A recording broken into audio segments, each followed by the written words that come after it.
¿Qué tal? Soy Eduardo Simadeni de CEMES Consultoría Financiera. Y bueno, pues a través de este video nos volvemos a poner en contacto con ustedes para seguir tocando temas que tienen que ver con la economía y las finanzas en las empresas. Y bueno, pues ahora vamos a estar hablando nuevamente sobre el entorno económico. Estamos llegando al fin del año 2023 y se dará inicio al 2024. Y como siempre, pues se abren ciertas expectativas que en este momento son un tanto inciertas, ¿verdad? No podemos decir que son totalmente favorables ni totalmente negativas, sino que hasta cierto grado muestran cierta incertidumbre. Y eso hace un poco más difícil la toma de decisiones en las empresas en el aspecto financiero. Así que vamos a estar dando algunos datos relacionados con lo que hemos estado analizando y hemos estado viendo sobre algunas corredurías y analistas, ¿verdad? Instituciones financieras nacionales e internacionales para poder tener algunos escenarios de lo que podríamos estar esperando para el 2024. Y bueno, hemos preparado información para que pues, de estos datos duros en términos económicos, que siempre pues, van relacionados con las tasas de interés, con el Producto Interno Bruto, eh, con el tipo de cambio, etcétera. Vamos a empezar hablando rápidamente sobre cómo influyen estas variables económicas en las finanzas de las empresas. Así que bueno, vamos a empezar por ahí. Y bueno, pues vamos a entonces a ver la presentación que hemos preparado para este video. Bueno, vamos a ver esta perspectiva económica financiera 2024. Ese es lo que estaremos tocando el día de hoy. Bueno, vamos a empezar con el aspecto financiero en las empresas. Como ustedes pueden darse cuenta aquí, tenemos básicamente lo que le llamamos nosotros la situación financiera de la empresa, que normalmente le llamábamos balance general. Y como ustedes pueden darse cuenta, estamos dividiendo en dos este balance, uno como estructura económica y otra como estructura financiera. Normalmente nos referimos a la situación financiera de la empresa como la estructura financiera y no es errónea.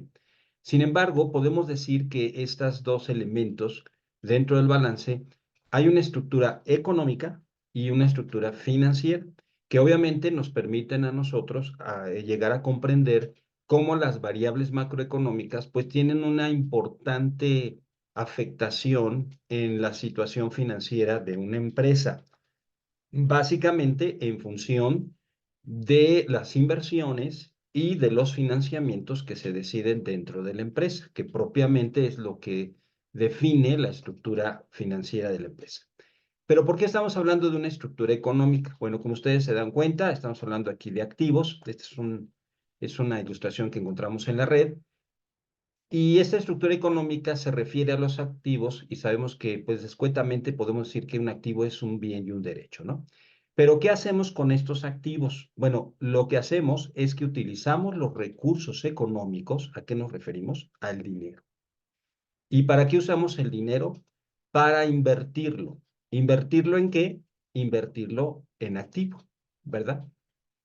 En otras palabras, ese recurso económico que es el dinero, lo estamos empleando, gastando, precisamente para poder comprar esos activos. De tal manera que lo que estamos haciendo es que el dinero con el que cuenta la empresa, pues lo está aplicando precisamente al invertir en esos activos. ¿Qué se espera de esos activos? Y dependiendo del modelo de negocio, esos activos es lo que van a generar el flujo efectivo, ¿verdad? En tanto en lo que es el activo fijo como el activo circulante, van a trabajar de tal manera que estos son los que van a empezar a generar el flujo de efectivo al vender el bien o el servicio del cual consta el modelo de negocio, ¿verdad?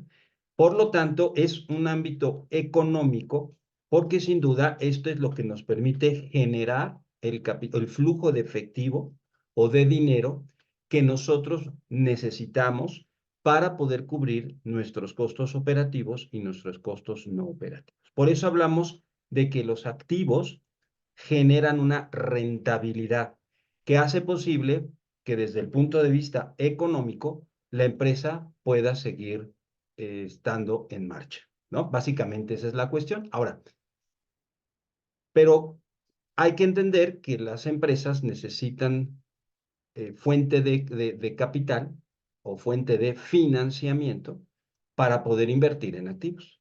De ahí entonces viene la estructura financiera, que no es otra cosa más que los pasivos y también el capital o el patrimonio. Básicamente, estas son deudas y obligaciones. ¿Por qué? Porque se tienen que pagar. Es decir, se tiene que regresar el capital y también tiene que pagarse el interés. Por lo tanto, estamos hablando de financiación, de financiamiento, que es lo que nos permite realizar las inversiones. Esto nos permite tener recursos, son fuentes de recursos y son las fuentes u orígenes de esos recursos, que ya dijimos, pueden ser deudas o puede ser el capital. Y ambos tienen un costo. Tanto hay un costo de capital como hay un costo de la deuda. Por lo tanto, la rentabilidad de una empresa debe ser lo suficientemente necesaria para poder cubrir los costos de la deuda y el costo de capital y aún así se obtenga una utilidad neta. Al tener una estructura económica, al saber que hay una estructura financiera, eso es lo que nos permite entonces darnos cuenta de que es muy importante el entorno económico, como por ejemplo el costo del dinero. Si voy a pedir yo un financiamiento, ¿a qué costo me lo van a dar? Y al mismo tiempo entonces, ¿qué costo de capital? Es decir, ¿cuál es el rendimiento para los accionistas que yo, bajo mis condiciones financieras, tengo la capacidad de generar?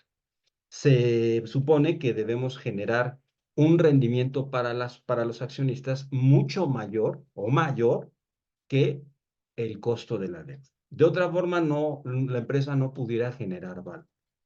De ahí entonces la importancia de, pues, cuál es la condición de las tasas de interés, ¿no? ¿Qué es lo que está pasando con ello? Lo cual obviamente influye en otras variables macroeconómicas. Y por eso es importante los datos que estaremos viendo ahorita. Por lo tanto, los estados financieros tal como los conocemos, la situación financiera de la empresa y el estado de resultados integral, nos permiten en un momento determinado, ¿verdad? Poder evaluar la empresa tanto desde un ámbito económico como también desde un ámbito financiero. ¿Qué es lo que nos va a permitir poder ser lo suficientemente eficientes? Precisamente entre lo que es el modelo de negocio, ¿verdad? Que cada cual tiene su complejidad, también cómo llegan a sortear las condiciones económicas. Por lo tanto, una empresa en marcha va más allá de un modelo de negocio. También es muy importante cómo está administrando sus recursos económicos, es decir, su dinero. Y en esta ilustración que también encontramos en red, pues nos permite, por un lado, entender que la empresa necesita generar la suficiente liquidez que le va a ser exigible para poder pagar el costo del capital y el costo de la deuda, ¿verdad? Bajo este tenor, bajo esta condición. Por tal razón, entonces, la forma en que administramos el dinero tiene que ver con el modelo de negocio, la forma en que administramos los activos, pero también tiene que ver con el entorno económico. Esto nos va a permitir tener menos liquidez o mayor liquidez. Y obviamente, pues de acuerdo a las obligaciones que hemos generado, habrá menor exigibilidad de dinero o mayor exigibilidad de dinero. Y por lo tanto, a mayor exigibilidad, pues nosotros tenemos que generar lo suficiente de liquidez para poder cubrir los costos de las fuentes de financiamiento. Creo que todos lo sabemos, pero lo hemos querido aquí explicar. Ahora, en términos ya agregados, es decir, en términos macroeconómicos, pues obviamente nos interesan cómo se están comportando tanto el tipo de cambio, tanto las tasas de interés, y también cuál es la perspectiva de lo que se piensa que se va a producir de manera agregada en el país, que es lo que es otra cosa, no es otra cosa más que el Producto Interno Bruto. Y adicionalmente en las finanzas personales también es importante. Si nosotros procuramos ahorrar, que es lo que nos va a dar la posibilidad de hacer crecer nuestro patrimonio, ese ahorro lo tenemos que invertir.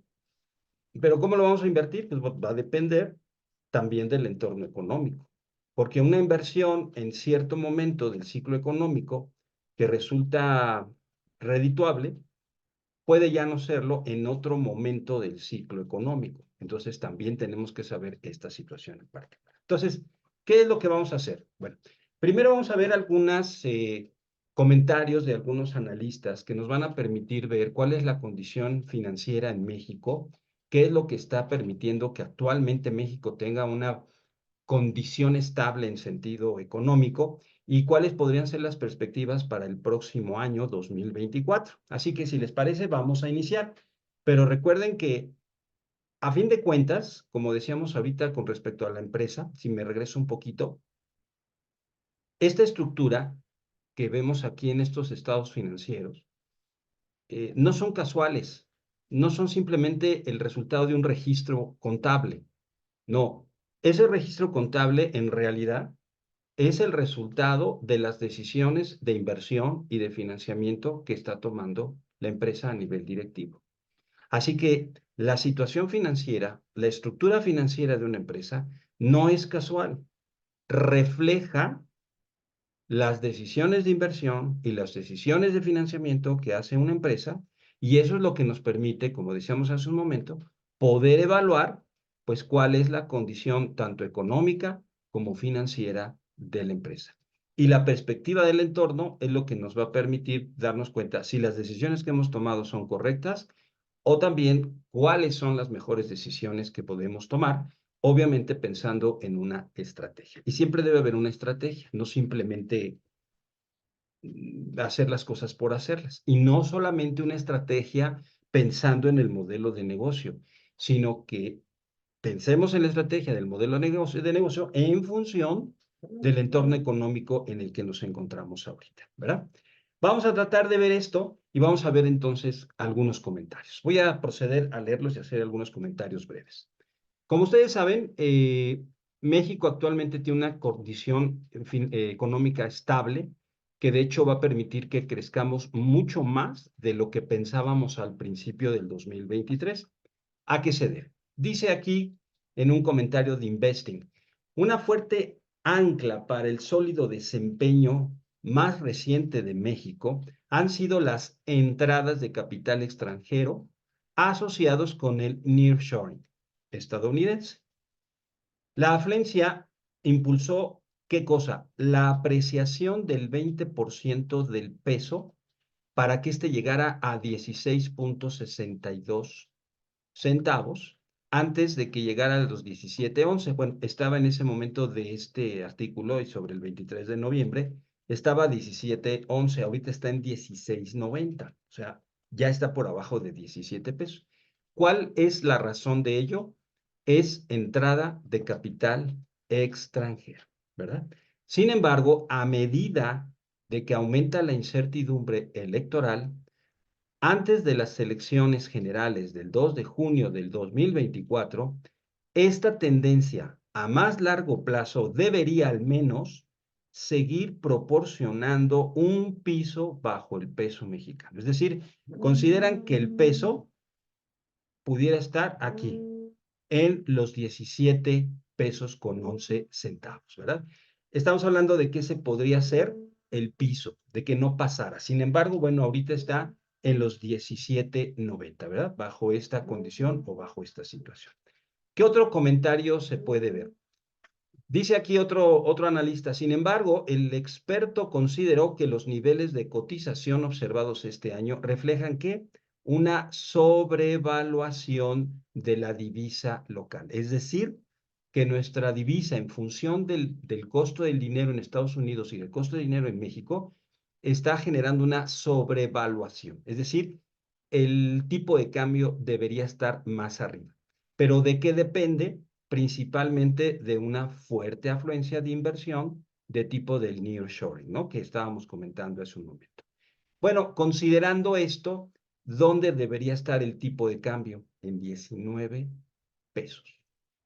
Ahorita está en 16.90. Entonces, esta sobrevaluación en función del costo del dinero en México y en Estados Unidos y de la inflación, del alza de los precios en Estados Unidos y en México, debería estar en 19 pesos de acuerdo a Citigroup, ¿verdad?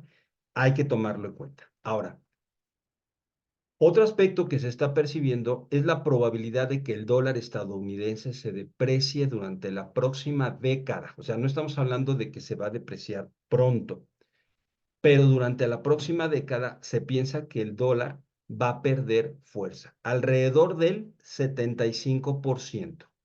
Esa caída no va a ser lineal, es decir, no se va a caer así de un jalón, ¿no? ¿Cuál es más o menos lo que va a ir disminuyendo? Estamos hablando de una tasa anual del 1.1%. O sea, se va a hacer muy gradual esta devaluación o depreciación del dólar. Hay que tomarlo en cuenta, pero estamos hablando de una década, pero hay que ya ir considerándolo, ¿verdad? Este panorama, dice aquí, de una debacle para el dólar, se gesta a partir de la normalización de las tasas de interés globales, ¿sí? Es decir, al cambio de política monetaria que se está dando en función de qué? De la inflación y del crecimiento de la productividad. Y este es un juego muy importante que no debemos de dejar de entender.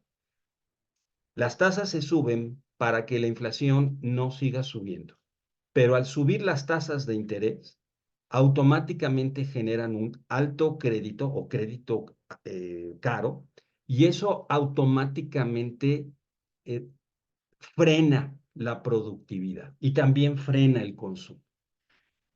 Aquí el punto está en encontrar una tasa que permita que la inflación disminuya, pero que no corte crecimiento económico.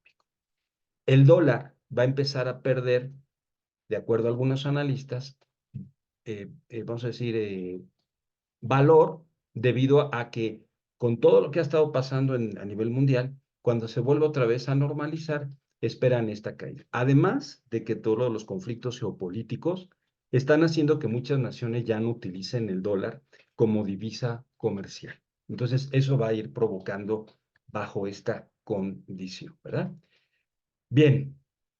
Por otro lado, ya sobre Bloomberg línea, dice que el aumento de las tasas de interés reales, ¿a qué nos referimos con tasas de interés reales? La diferencia entre la tasa de interés que ganan los inversionistas y los ahorradores menos la tasa de inflación. Normalmente se hace de otra manera para ser más exacto, que es 1 más la tasa que tú ganas entre 1 más la tasa de inflación. Y eso nos da una idea de cuál es la tasa real que ganaste, ¿verdad? Básicamente eso es lo que es. Aquí hace ver que el aumento de esa tasa real desde el 2021 fue uno u otro de los factores que condujo a la apreciación del peso. ¿Por qué? Porque las tasas en Estados Unidos han sido bajas comparadas con las de México, de un más o menos de 6 puntos porcentuales, o como se dice normalmente en el argot financiero, 600 puntos básicos. Esa diferencia está haciendo que en el mercado emergente sea más atractivo poder invertir, ¿verdad? Y por eso los inversionistas internacionales lo que están haciendo, pues es vender el dólar para comprar pesos y poder invertir, por ejemplo, en México. Y eso también ha provocado un fortalecimiento de la divisa, ¿verdad? No obstante, hay un sin embargo.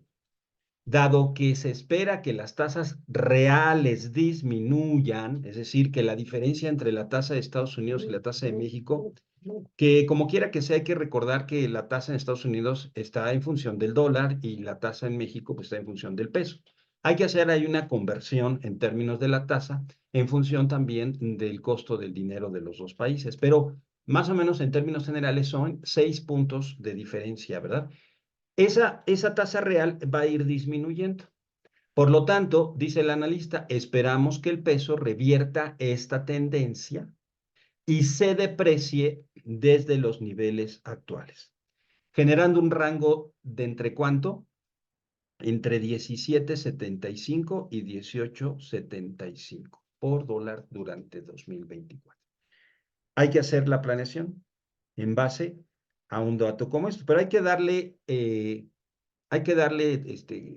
seguimiento, ¿no? Porque pues estos son datos preliminares, pero más o menos este sería el rango, 17.75, 18.75, que si lo comparamos ahorita, que es 27 de diciembre, son las 9:38 de la noche, Ciudad de México. Actualmente el tipo de cambio está en 16.91, ¿verdad? Entonces, sí estamos esperando una depreciación del peso. Esta misma institución financiera, Vanguard, anticipa que la inflación seguirá moderándose hacia el objetivo del Banco Central, que hay que recordar que el objetivo del Banco Central es del 3%, por lo que advierten el riesgo de que la tasa de interés oficiales se vuelvan demasiado restrictivas. Es decir, sí va a ir bajando la inflación, pero de forma moderada. Y esto, como decíamos hace un momento, el hecho de que la tasa no baje lo suficientemente rápido puede tener una consecuencia negativa en el crecimiento económico. ¿Qué indica eso? Que en términos agregados puede bajar la demanda y las empresas tendrán que bajar la producción. Es decir, la oferta tendrá que bajar. Y eso automáticamente sí hace que la inflación baje, pero sí hay una desaceleración económica. Y eso es lo que está viendo, ¿no? El punto. Todo esto pues estará tomándose muy en cuenta, ¿verdad? Pero sin duda va a haber una implementación de cambio en las políticas para el próximo año que ya no van a fortalecer tanto al peso como sí lo estuvieron haciendo en el 2020, ¿no?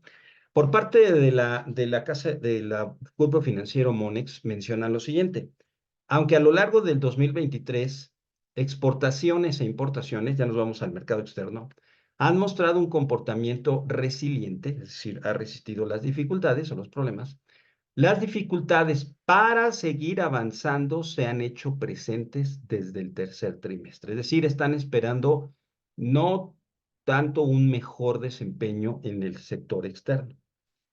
En ese sentido, el desempeño de la economía abierta es titubeante y los indicadores que se han presentado para el comercio global no dan señales de que el dinamismo vaya a regresar en el corto plazo. Por lo tanto, de manera agregada, la balanza comercial es uno de los indicadores, y ese es el punto que queremos destacar, otro indicador que permite que anticipar cierta desaceleración respecto al ritmo frenético desde inicios de 2023. Es decir, de un crecimiento que realmente no se esperaba, ¿no? Y esto se atribuye nuevamente al nearshoring, ¿no? Bajo esa condición. Hay que tomarlo en cuenta, ese sector externo. Ahora, también recientemente se dio la publicación de la inflación en México, de la primera quincena de diciembre. Fue de 0.52% quincenal y términos anuales 4.46%, ¿verdad? Estos datos fueron superiores al estimado. ¿Por qué? Porque se estaba estimando en términos quincenales 0.42. Sin embargo, fue de 0.52 y se esperaba 4.36 y fue de 4.46. Así que la inflación fue un poco más alta de la estimada.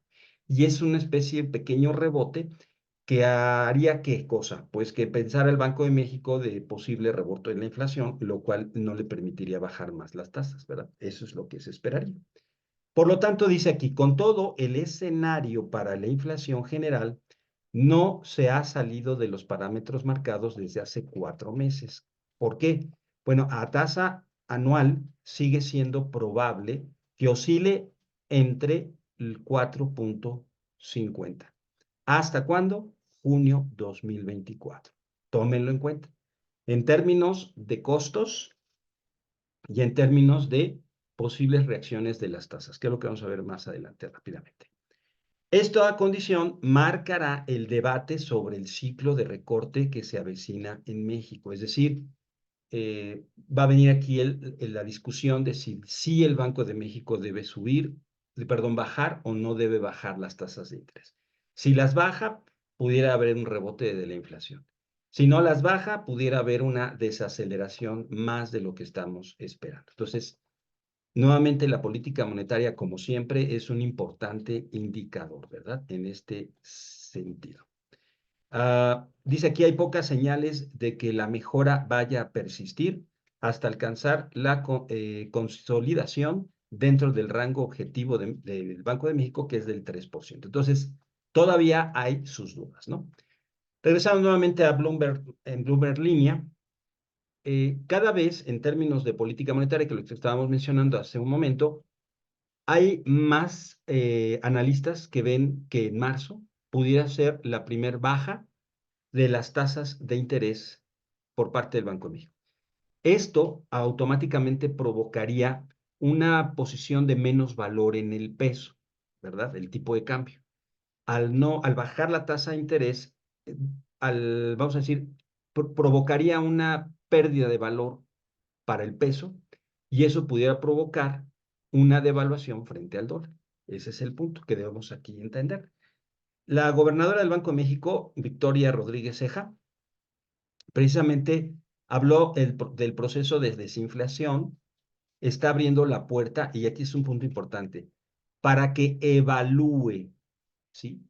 Evalúe el recorte de tasas en el primer trimestre del 2024. No dice que la va a bajar, dice que eso está dando la posibilidad de evaluar, no de que la van a bajar. Eso va a depender. Y en caso de que así fuera, va a ser de manera gradual. Habría un ajuste. ¿De cuánto? Se piensa que para marzo del próximo año lo bajarían 25 puntos base o 25 puntos básicos, que representa el 0.25%, y por lo tanto, si ahorita la tasa de fondeo objetivo está en los 11.25, entonces para el 11 de marzo estaría al 11%. Por eso habla de una baja gradual, ¿no? De la tasa de interés. ¿Qué se esperaría? Que para el cierre del 2024 habría una mediana del 9.25%. Ahí donde hay que checar lo que decía hace un momento sobre el costo de capital. O sea, ¿cuál es el costo de capital de tu empresa? Sea apalancada o no apalancada y a través del costo promedio ponderado de capital. Esta debe ser mayor al costo de la deuda, ¿verdad? Si no, entonces no vas a generar valor. Entonces hay que evaluar esta situación. Por eso es importante ver cuánto te está costando la deuda. Y esta es una mediana, es decir, eh, va a estar realmente entre 8.25 y 10.25. La mediana sería 9.25. Es decir, que sí puede estar en 8.25, pero también puede estar en 10.25, ¿verdad? Bien, estos son algunos comentarios. Vamos a cerrar con algunas proyecciones en términos de crecimiento del Producto Interno Bruto. Hay que recordar que esto en términos monetarios nos dice cuánto está produciendo México en bienes y servicios. Obviamente, un mayor Producto Interno Bruto indicaría mayor producción y por lo tanto mayor dinamismo en la economía, pues a todos nos va bien. Si cae, hay una desaceleración del Producto Interno Bruto, pues significa que estamos produciendo menos. Automáticamente, pues nos está hablando en términos de demanda agregada, pues que está disminuyendo la oferta en función también de la disminución de la demanda. ¿Cómo se traduce eso en las empresas? Pues menos ingresos. Menos ingresos y pues también va a depender de la inflación en términos de costos, ¿no? Que esa es una combinación complicada para las empresas. ¿Qué es lo que se espera para Estados Unidos? Ya vamos a concentrarnos en el 2024. Esperan que en Estados Unidos crezca 1.5%. Ese es un dato del Fondo Monetario Internacional. ¿Qué hizo el Fondo Monetario Internacional? Cambió su pronóstico anterior en 0.5 y ahora dice que va a crecer 1.5. Antes se pensaba que solamente 1%. ¿Y qué hay con respecto a México? Respecto a México se da un pronóstico del 2.1%. Creció en 0.6%. Su perspectiva por lo que estábamos diciendo anteriormente, y eso hay que tenerlo muy claro para usar esta información en nuestro modelo de negocio, ¿verdad? Ahora, hay que notar también un detalle, aunque ahorita lo vamos a ver. Para el 2023 Estados Unidos crecería 2.1, pero va a caer al 1.5, y México crecería al 3.2 y bajaría al 2.1. O sea, como quiera que sea, va a haber una desaceleración. En el caso del Banco de México para el 2024, este es el punto. Pensaba que iba a crecer 2.1%, ahora piensa que va a crecer 3%. Es decir, hay una mejora. pero ya cuando se establece la del 2025 por parte del Banco de México, pues dice que vamos a crecer 1.5. Entonces sí hay una desaceleración importante. Claro, del 2024 al 2025. Entonces aquí hay que usar este momento para poder fortalecer la estructura económica y la estructura financiera de la empresa, ¿verdad? En este sentido. Vamos a hablar rápidamente sobre el pronóstico que está haciendo y que ha presentado y ha publicado el Grupo Financiero Monex. Hay muchos, ahorita estamos utilizando el del Grupo Financiero Monex. ¿Y qué es lo que establece? Bueno, establece que para enero el promedio, perdón, el promedio mensual estaría en 17.45. Para febrero, el promedio mensual estaría en 17.49, no hay mucha variación. Y si ven, es gradual, pero dice que este va a llegar para diciembre del 2008 en términos de promedio para ese mes en 18.88 pesos por dólar. En promedio son 18.10. Y ahí podemos empezar a echar números para aquellos que manejan el dólar dentro de sus actividades operativas, ¿no? Por alguna razón, deuda o por la compra a nivel internacional o lo que venden, ¿no? También depende si están en posición venta o en posición compra. En términos de al final del periodo, el Grupo Financiero Monex espera que para enero esté cerrando en 17.69, para febrero en 17.74, para marzo 17.87 y así va a ir devaluándose la moneda. ¿Hasta llegar a dónde? A los 19 pesos, ¿no? Que es más o menos lo que decían también los analistas. Por lo tanto, tendríamos un promedio de tipo de cambio de 18.28. Y aquí también este nos sirve para poder echar números en cuanto a los que manejen mucho en su actividad operativa por su modelo de negocio, lo que es el dólar, ¿no? En particular. Ahora, ¿qué podemos decir sobre la inflación? Rápidamente podemos ver que el pronóstico de parte de Monex es que en enero la inflación mensual va a ser de 0.60, bajará a 0.54, 0.36. Habrá dos deflaciones de menos 13.13 y de menos 0.29 en el mes de abril y mayo. Y ahí seguirá bajando en 29, 29, 32, 35, 50, 61 y terminará en 0.41 para diciembre, ¿verdad? Lo cual sí nos habla de una baja en la inflación, lo cual es bueno, ¿verdad? En términos anuales, pues estará en enero en 4.41 y ya para diciembre estaría en el 3.90. Esa sería, en proyección de este grupo financiero, la inflación. Y esta sería la forma en que gradualmente iría bajando la inflación. Aquí ya se da en términos acumulativos, ¿verdad? Ya se da el mensual, primero 0.60, luego 1.14, luego pasará a 1.50, 1.38 y así sucesivamente hasta que llegue al anual de 3.90 que aquí mismo se indica. Entonces esa sería la inflación. Obviamente esto va a representar una baja en los costos, ¿verdad? En términos de costos operativos y también en costos no operativos para las empresas. Pero recuerden que esto también representa una desaceleración económica, no se les olvide ese punto. En términos de tasa de interés, bueno, el grupo financiero Bonex espera que para principios de enero esté alrededor del 11.08% anual en términos de promedio mensual y terminaría en diciembre en 9.31% anual. La tasa promedio sería del 10.29. Y ahora otra vez vuelvo a decir, hay que checar el costo de capital de la empresa donde ustedes trabajan, donde es un negocio, y hay que checar también el costo de la deuda. Y aquí se da el final del periodo. El grupo financiero está considerando que cerrará enero en 11.25, en febrero en 11%, ya en marzo será 10.75 y así sucesivamente irá cayendo la inflación, la tasa de interés hasta llegar al 9.25 para el fin del periodo, lo cual nos da una tasa promedio del 10.25. Sería el costo del dinero, ¿verdad? Habría que evaluarlo en ese sentido. Ahora, hay que tomar en cuenta que es el 7 a 28 días, ¿verdad? La tasa que se utiliza en términos de actividades activas es la tasa de interés interbancario de equilibrio, que también va a sufrir algunas modificaciones en este sentido para el próximo año. Bien, y por último, ¿cómo vamos a ir creciendo? Este es un punto que yo quiero que ustedes lo noten y se destaque.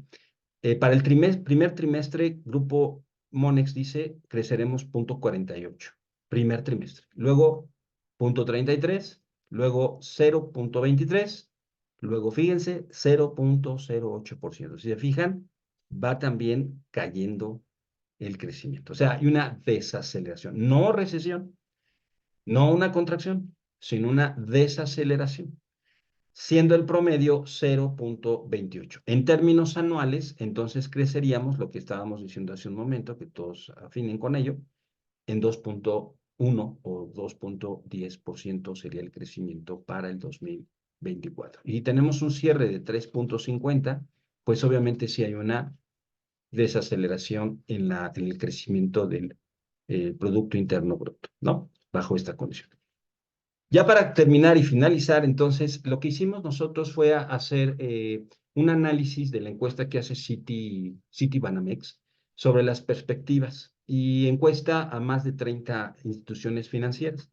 Lo que nosotros hicimos fue hacer un análisis, sacamos promedios, medianas, etcétera, pero el objetivo fue sacar dentro de lo que es el promedio, sacar la desviación estándar, porque esto nos permite al promedio sumarle la desviación estándar y restarle la desviación estándar, lo cual nos permite dar una, una perspectiva de un escenario pesimista, esperado y optimista. En función de esto que acabamos de decir en relación a la desviación estándar, entonces, bueno, para el 23 casi hay una, como ya falta poquito, ya ni tiene caso, ¿no? Pero la diferencia casi es nada, ¿no? Pero ¿qué hay con respecto a 2024? El escenario pesimista es de que creceríamos al 1,9%. El pesimista. El esperado para estas instituciones en conjunto sería del 2,4% del Producto Interno Bruto y el optimista sería de 2,8%. Como quiera que sea, dentro de lo que es el 2023 con respecto al 2024, el indicador, no el Producto Interno Bruto, sino el indicador, es decir, la caída del 3,3 al 1,9 es una caída en porcentual del 42% para el pesimista. Para el esperado, 30,31% y para el optimista, 19,17% de caída del indicador. O sea, sí va a haber una desaceleración. También sacamos la mínima y la máxima. Ya no nos basamos en la división estándar, sino en aquella empresa que da menor crecimiento, la moda, que es el pronóstico más, que más se repite en este análisis, y el que da mayor crecimiento. ¿Qué encontramos? Bueno, en el caso del 2023, pues encontramos casi muy poquita diferencia, 3,2, 3,4. Claro que esto representa en PIB mucha lana, ¿no? Pero ya si comparamos con el 24, hay una institución que piensa que creceremos solo 1,5. La que se espera en general, la moda es del 2% y la máxima del 3,6%. En ambos casos, también tomando en cuenta la moda máxima y mínima, tendríamos una caída del indicador en el pesimista del 53%, el esperado del 41% y del optimista solo 2,7%. ¿Verdad? El esperado sería el escenario que pudiéramos usar para nuestra planeación, pero para administración de riesgos hagamos un análisis de qué pasaría en caso de que fuera el mínimo, máximo o a pesimista y optimista, ¿verdad? Bajo ese tenor. Ustedes pueden ver en función de lo que crezca México, puede usted ver cuánto fue lo que produjeron, cuánto fue su utilidad, y pueden compararlo con el año anterior, el crecimiento del 2022, cuánto fue su venta y cuánto fue también su utilidad. Eso les da una idea de qué comportamiento tiene su empresa con respecto al Producto Interno Bruto. Y también pueden sacar, ¿verdad?, a través del INEGI, el mismo PIB, pero de su sector o de su industria, también es muy razonable, ¿no? Para esa situación. También sacamos el del peso mexicano, el tipo de cambio. Para el 2023, pues ya no tiene mucho sentido sacarlo. De hecho, estamos abajo, 16.90, está ahorita cotizando a la compra, ¿verdad? A esta hora de overnight, 9.58, es decir, el mercado mexicano está cerrado, pero en el mercado de divisas o forex está cotizando el peso. Entonces está en 16.90, está por debajo de esto y estamos 27 de diciembre, ¿no? Sin embargo, ¿qué esperamos para el 2024? Esperamos 18 pesos. Bueno, aquí, desde el punto de vista del país, ¿verdad? Esto sería no pesimista, sería optimista, ¿verdad? Pero para aquellos que cotizan o venden en dólares, pues sería un escenario pesimista, ¿verdad? Entonces puede ser ambos, ¿no? Pero se espera que la menor cotización sería en 18 pesos. El esperado, 18.60. Y el otro escenario serían los 19 pesos con 10 centavos que ya lo habíamos marcado. Si lo vemos por cada escenario, estaríamos esperando una devaluación del peso en este escenario, que marcamos como pesimista, el 4.09%. En este caso, se habría una devaluación del 5.97 y en este escenario que estamos llamando optimista, sería del 7.80, ¿verdad? Pero en términos del país, pues este sería el pesimista y este sería el optimista. Si usted está eh, especulando en dólares, pues entonces sería al revés, sería pesimista y esto sería el optimista porque usted tiene los dólares y si tiene los dólares, pues le conviene que se devalúe el peso porque usted está cubriendo o está haciendo algún tipo de administración en esa función, ¿no? En términos de mínima y máxima y moda, bueno, ya para este año, pues ya está por cerrar. Todavía estamos por abajo, se fijan 17.10, 17.50 y 18, ¿no? Máxima. No es el caso. Para el 2024, que es el que nos interesa, la cotización mínima sería de 17 pesos con 40 centavos. Fíjense, está bastante baja para el 2024. La moda sigue siendo la mayor, ¿verdad? El de 19 pesos. Y la máxima, hay algunas corredurías y analistas que piensan que pudiera estar para el 2024 en 19.70, ¿verdad? Como quiera que sea, va a haber una devaluación del peso mexicano en este escenario mínimo de 1.75, la moda de 8.75 y la máxima de 9.44. Así que hay que echar números. Tasas de interés. Bueno, para el 2024, estos grupos financieros en la encuesta de Citibanamex, en base a la desviación estándar, piensan que la tasa en un escenario optimista ya estarían en el 8.8%, el esperado es en el 9.3%, el pesimista es 9.7%. Tomando en cuenta que ahorita está en el 11.25 la tasa de fondeo, entonces sí estaremos esperando una caída en el optimista de las tasas de interés del 21%, en el esperado 17.64 y el pesimista 13.62. Desde el punto de vista de moda, eh, tendríamos una mínima de 8.3%. La moda, la que se repite, la proyección que más repite es 9.5%, la máxima de 10.3%. Como quiera que sea, esperaríamos una caída en las tasas de interés del 26% en la mínima, en la moda del 15.56 y en la máxima 8.89, la caída de las tasas de interés. Recuerden que las tasas de interés, mientras más arriba estén, el crédito es más caro, ¿no? Por último, solamente decimos, todavía, como lo hemos dicho en otros videos, la curva de las tasas de interés en Estados Unidos todavía están, ¿cómo se dice? Pues están inversas, ¿no? Vamos a marcarlo con amarillo. Esta es la curva de la tasa de interés que hay ahorita en Estados Unidos y que también hay en México. La curva de interés normalmente debe ser al revés, debe estar así, igual aquí. ¿Esto qué quiere decir? Si ustedes se dan cuenta, para un inversionista le conviene ahorita invertir más en un plazo corto que en un plazo largo. Un 7 a 28 días le está pagando, no sé, alrededor del 11%, ¿verdad? Y en un bono de 10 años le está pagando alrededor del 7,5, del 8%. Entonces, esto es se invirtió la tasa de interés. Tanto en Estados Unidos, perdón, aquí estoy hablando de un mes del Treasury Bills y un bono a 7 años del Tesoro de los Estados Unidos, más o menos está, no era 7, sino esto está como a unos 4, 3,5, ¿no? Por ciento de lo que se está cotizando. Obviamente esto está totalmente volteado. En México es lo mismo, aquí sí el CETE a 28 días está pagando más o menos el 11% y un CETE más, un bono está pagando alrededor del 7 o el 8%, ¿no? Este sí es aquí en México. Esto lo comento porque este invertir en la tasa de interés normalmente manifiesta una señal de posible recesión en el futuro y se está dando tanto en Estados Unidos como en México. Por lo tanto, hay que estar atentos, ¿no? Ya vimos algunas razones por la cual hay ciertos indicadores favorables, pero que estamos esperando que esos indicadores que están de forma favorable, pues vayan cambiando la condición, ¿no? Y nosotros entonces, nuestras tomas de decisiones, tanto en inversión como financiamiento, también tenemos que tomar en cuenta que esto es lo que se va a dar. Y obviamente se está esperando, pues, menor demanda, menores ventas.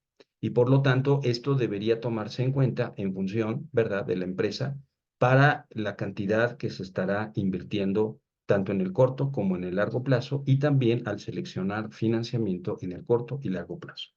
Por lo pronto vamos a crecer más de lo esperado, aunque el Banco de México da 3%, el Fondo Monetario y también otras instituciones financieras hablan que estaremos creciendo 2.1%. Sí, es una diferencia bastante importante, pero hay que tomarla en cuenta, ¿no? Para que no estemos haciendo números alegres, sino que vayamos viendo cómo se va desarrollando la economía, ¿verdad? Pues básicamente estos son algunos datos que quisimos poner en este video, todos seamos 45 minutos. Recuerden que nosotros, nuestra intención es, estamos estudiando esto, obviamente conocemos todo lo que es el análisis financiero y el diagnóstico financiero para las empresas a través de los estados financieros. Y obviamente el propósito es ayudar a empresas que tienen algún tipo de, vamos a decir, que tienen ausencia del área financiera, que no analizan esto, ¿verdad? De forma un poco más detallada. Nosotros los apoyamos a estas empresas con este propósito para darles esta consultoría, como si la tienen las empresas corporativas. Así que bueno, esperemos que esta información les sea de interés, ¿verdad? Y les sea de utilidad también para tener un poquito más de conciencia sobre lo que es la administración financiera. Y por nuestra parte, agradecemos mucho que nos hayan visto, que nos estén viendo. Pueden suscribirse a nuestro canal, pueden darnos like, para ustedes no les cuesta nada, para que sepan de los videos que vayamos sacando en relación a estos temas, tanto económicos como financieros. Por nuestra parte, les damos muchas gracias por estarnos viendo. Y nos veremos para la próxima. Muchas gracias, que la pasen muy bien.